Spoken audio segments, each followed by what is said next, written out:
bonne surprise, Denis Negel, le directeur du tournoi qui nous rejoint un petit peu à l'improviste là dans ce salon VIP. On allait aborder la question de l'éco-responsabilité, justement, Denis, et je sais que tu y es très attaché. Tournoi zéro carbone, en tout cas on essaye. Qu'est-ce que concrètement ça veut dire à l'échelle d'un tournoi comme celui-ci? Ça veut dire qu'on veut porter un message fort, et ce message on le porte depuis 10 ans. On est aujourd'hui sous les recommandations de faire des économies d'énergie, de faire des économies dans la mobilité. Et c'est souvent perçu comme une contrainte, alors que je crois qu'un événement de sport qui réunit des milliers de personnes peut faire passer des messages beaucoup plus en douceur. Donc il faut qu'on soit exemplaire. Et on l'est. On a mis en place 80 process de changement depuis 10 ans. Tout ça a marqué notre empreinte carbone et n'a fait que la diminuer.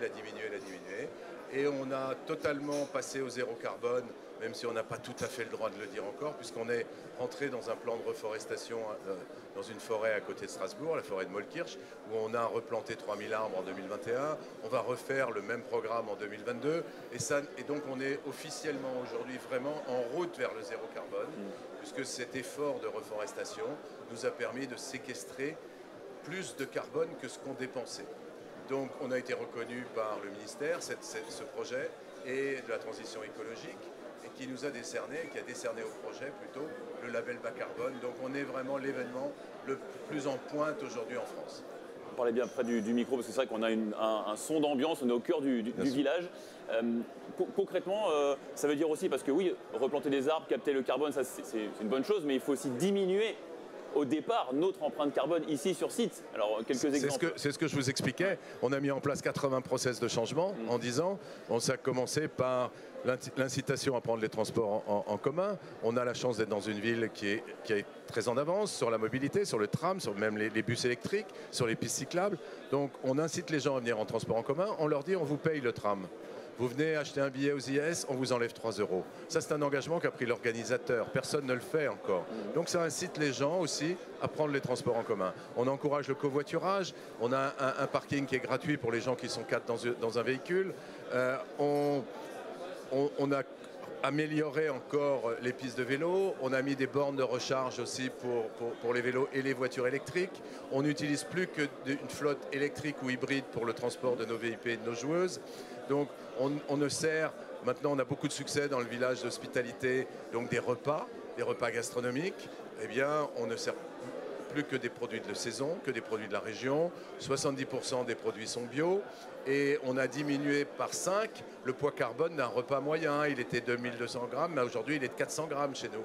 Donc voilà, tous ces efforts, on a touché tout. L'impression, on n'en a presque plus.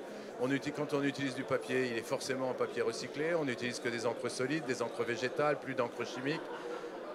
La liste est très longue, mais en fait, on a formidablement réduit la trace carbone. J'en rajoute une.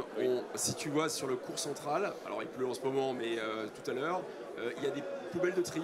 Et même les joueuses, évidemment nos publics, évidemment l'organisation, évidemment nos restaurants, mais les joueuses vont même mettre leur peau de banane dans la poubelle, dans le bac qui est prévu à cet effet, c'est-à-dire on trie jusqu'aux biodéchets et ça va ensuite chez un méthaniseur et donc avec notre partenaire Engie qui produit du biogaz.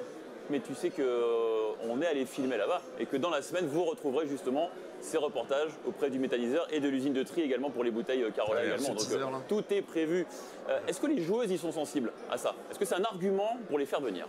Je ne dirais pas que c'est un argument pour les faire venir. Je crois que les joueuses sont de plus en plus sensibles parce que les joueuses, elles sont dans une génération où on est devenu extrêmement sensible. Tous les rapports aujourd'hui, toutes les études sur ces sujets-là montrent que 80% des moins de 25 ans sont extrêmement sensibles au problème du changement climatique. Donc quand elles voient, et quand on leur explique, quand on prend le temps de leur expliquer les efforts que nous faisons, elles sont tout à fond derrière. Donc elles en parlent. Et ça construit aussi la réputation internationale de l'événement. Bon, deux petites questions pour terminer avant de vous laisser rejoindre vos nombreux invités. On mange bien, je crois, ici. On est plutôt pas mal. Hein, un mot sur le repas, parce qu'il est concocté par un chef quand même. Oui, bien sûr. On a cette année, je crois, 4 étoiles au Michelin, puisqu'on avait eu la chance d'avoir eu le partenariat, l'effort qu'a fait Marc et Berlin pour venir produire, acheter, faire les menus de la finale depuis quelques années.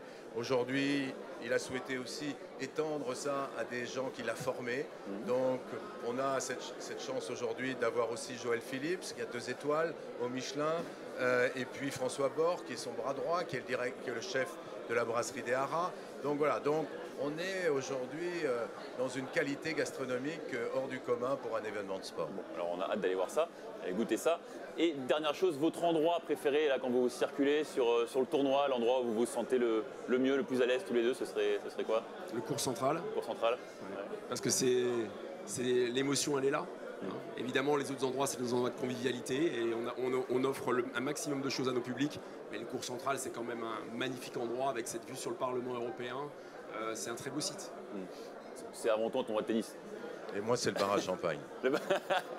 Alors Denis, on te laisse rejoindre le bar à champagne. Jérôme, dès que la pluie se sera arrêtée, tu pourras aller sur le cours central. Merci beaucoup d'être venus tous les deux nous voir. Merci pour la surprise. Merci Denis. à vous.